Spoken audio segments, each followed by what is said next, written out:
Welcome to this short tutorial. In this video, I'm going to show you how to organize your Google Drive. All right. As you can see here, I have my drive opened.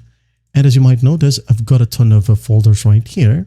This is a way of organizing your files on Google Drive. For example, these people right here are my clients. All right. So whenever I wanted to upload photos or videos, I'm just going to go ahead and open up the folder. And then once done, I'm just going to drag and drop. As easy as that, or click on upload. All right. And as you can see here, I have plenty of untitled spreadsheets right here, which is basically undone. And I have videos as well, another spreadsheet, a PDF right here, and some other stuffs. Now, if I want to, I can go ahead and just click on new right here. And I'm going to click on new folder.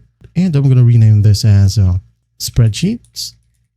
All right, I'm going to hit on create and wait for it. As you can see, it's done. So I'm just going to select all of these spreadsheets right here.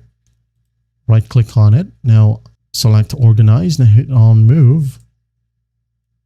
All right, and it's going to open up the Google Drive's directory right here. I can just move it to the spreadsheets folder. All right, hit on move.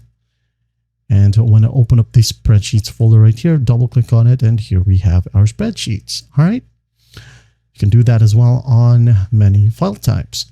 Now, for example, you wanted to store a folder.